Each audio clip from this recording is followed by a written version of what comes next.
Question संख्या 4 से हम लोग पढ़ेंगे। चार में प्रश्न कह रहा है ऐसा कौन ज्ञात कीजिए जो अपने पूरक के समान हो। तो कौन सा अपने से पूरक के समान होगा?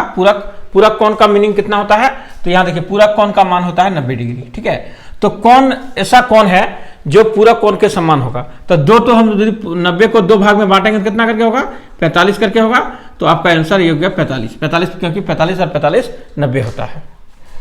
5 नंबर सेम तो है लेकिन इसमें 180 डिग्री बोला है। पूरक कोण का संपूरक कोण का मान कितना होता है? 180 डिग्री होता है। तो ऐसा कोण का नाम है। तो 180 को हम लोग 2 भाग में बांटेंगे तो कौन सा कोण निकलेगा? तो एक निकलेगा 90 डिग्री और दूसरा निकलेगा, फिर दूसरा भी 90 डिग्री होगा। तो आपका कौन सा कोण हो जाएगा? 90 डिग्री करके हो गया। ये आंसर हो गया आपका। 6 नंबर में कह रहा है क्या 2 ऐसे संपूरक हो सकते हैं यदि उनमें से दोनों, देखिए पहले न्यून कोण, तो अगर संपूरक कोण कितना हुआ? 180 डिग्री। ठीक है, संपूरक कोण कितना हुआ? 180 डिग्री। तो 2 तो न्यून कोण किसको बोलते हैं? तो हम लोग 90 डिग्री से छोटा कोण को हम लोग क्या बोलते हैं? न्यून कोण। तो 2 तो न्यून कोण जोड़ने से कभी 180 डिग्री आएगा? नहीं आएगा। तो इसमें इसका आपका आंसर लिख देना है नहीं। उसके बाद 2 तो अधिक कोण जोड़ने से आपका 100 संपूरक कोण हो सकता है। मान लीजिए 2 अधिक कोण जोड़ेंगे तो अधिक कोण का होता है 90 डिग्री से बड़ा। ठीक है, तो 90 डिग्री से बड़ा यदि हम 2 तो जोड़ेंगे, जैसे यहां पर न्यून कोण जोड़ेंगे, कोई भी न्यून कोण रहेगा तो ये 90 डिग्री नहीं होगा। तो उसी तरह से ये भी जो है अगर 2 तो हम अधिक कोण जोड़ेंगे तो या तो नहीं होगा, ये भी नहीं होगा। तो इसको भी लिख देंगे नहीं। लेकिन यहां पर तीसरा नंबर में है समकोण कितना डिग्री होगा? 90 डिग्री का होता है। तो 90 डिग्री का एक समकोण हुआ और फिर दूसरा समकोण को जोड़ देंगे तो देखिए 180 डिग्री होता है। तो ये आंसर आपको यहां पर मिल रहा है ना। तो 3 नंबर आपका हो जाएगा हाँ आंसर। 7 नंबर प्रश्न में 90 डिग्री कोण के ऋजु पूरक या बोलिए संपूरक कोण का माप लिखिए। तो ये 90 डिग्री कोण के संपूरक कौन सा कोण होगा? तो हम लोग जानते हैं 90 जोड़ 90 होता है 180, है ना। तो 180 होता है तो हमको आंसर क्या लिखेंगे? तो लिखिए इसका उत्तर हो जाएगा आपका 90 डिग्री आंसर है। दूसरा नंबर में देखिए जो अगला नंबर है 8 नंबर, यदि किसी कोण का मान 45 डिग्री से अधिक हो, किसी कोण का मान जो है 45 डिग्री से अधिक हो किंतु 90 डिग्री से कम हो, किंतु क्या हो? 90 डिग्री से कम हो, तो उसको कोण का पूरक कोण कौन सा होगा? ठीक है, ये तीनों में से ये कौन सा होगा? तो 1 नंबर होगा 90 डिग्री से अधिक, ये होगा नहीं। 45 डिग्री के बराबर होगा, लिखिए नहीं, क्योंकि यहां बोल दिया है 45 से अधिक होगा। एक कोण 45 से अधिक होगा तो दूसरा 45 कैसे होगा? तो 90 से ज्यादा हो जाएगा वो नहीं। तो यहां लिखिए, देखिए 45 डिग्री से कम, तो ये हो जाएगा आपका उत्तर हाँ, क्योंकि एक 90 से 45 से अधिक है। मान लीजिए 45 से अधिक है 65 है, तो हम यहाँ 45 से कम लिखेंगे तो ही इसको 90 कर पाएंगे ना। हम यहाँ पर लिखेंगे जैसे 5 10 के 0 हाथ में 1 6 और 2 8 और 1 9 15 डिग्री है, लिखेंगे तो नहीं 25 डिग्री। ठीक है, 25 डिग्री लिखें तो 25 डिग्री जो आया 5 10 6 2 8 और 1 9। ठीक है, तो 25 डिग्री यहाँ जो आया तो 25 डिग्री क्या हुआ? 45 से कम है। तो आपका आंसर क्या हो गया? 3 नंबर का उत्तर हो जाएगा हाँ। देखेंगे 9 में क्या है? ये 2 क्रॉस लाइन किया हुआ है, इस तरह से देख रहे हैं आप। तो इसको बोलते हैं सम्मुख कोण, इसको भी बोलते हैं सम्मुख कोण। ये दोनों सम्मुख कोण हो गया, इसको भी बोलते हैं सम्मुख कोण, इसको भी बोलते हैं सम्मुख कोण। ये आमने सामने का जो कोण होता है ऊर्ध्वाधर का, वह कोण क्या होता है? हमेशा बराबर होता है। ये आप बात को जान गई। और एक लाइन इस तरह, ये रेखिक लाइन है, इसमें से 2 कोण होगा, ये कोण और ये कोण, ये दोनों कोण का जो मान होगा वह 180 डिग्री होगा। ये अगर एक दोनों का कोणों का मान 180 डिग्री होगा तो रेखिक युग्म हुआ।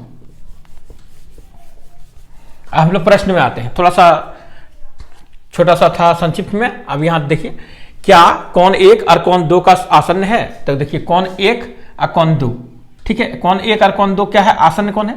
तो आसन्न कोण हम लोग तभी बोलते हैं, जैसे हम लोग गांव घर में देखते हैं कि 2 भाई बंटवारा करता है घर का। ठीक है, ये घर है, घर हम लोग का घर है, इस तरह बंटवारा कर देता है।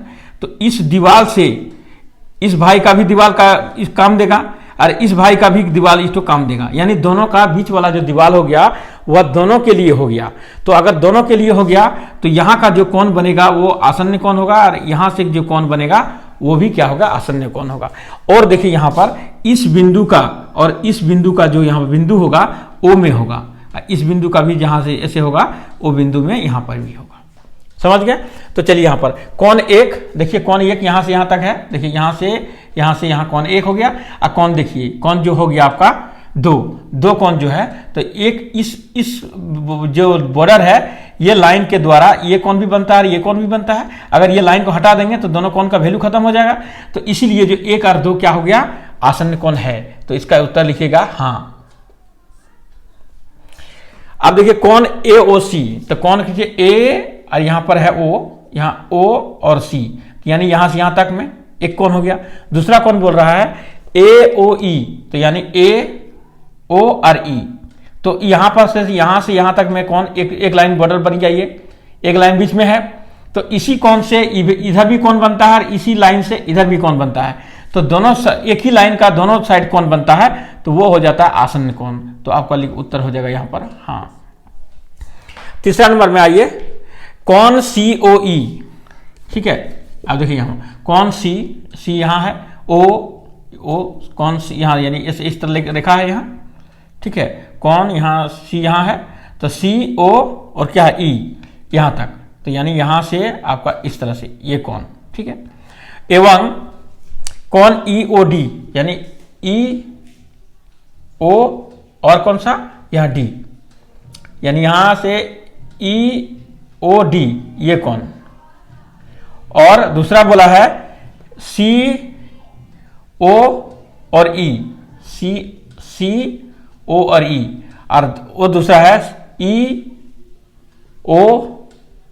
EO और D। तो बोलता है कि यह रेखिक है, तो देखिए यहाँ पर एक कोण यहाँ पर टेढ़ा होता है और दूसरा भी होता है अलग टेढ़ा हो जाता है, ठीक है ना।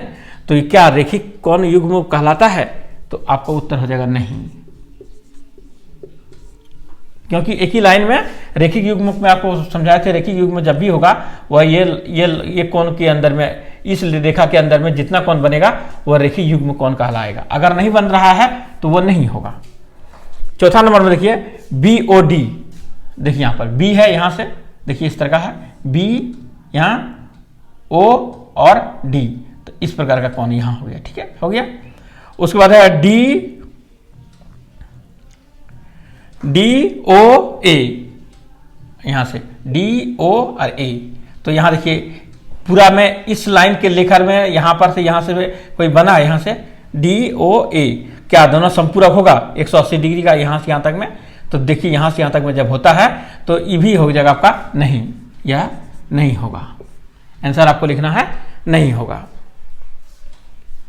अब यहाँ देखिए 5वां नंबर,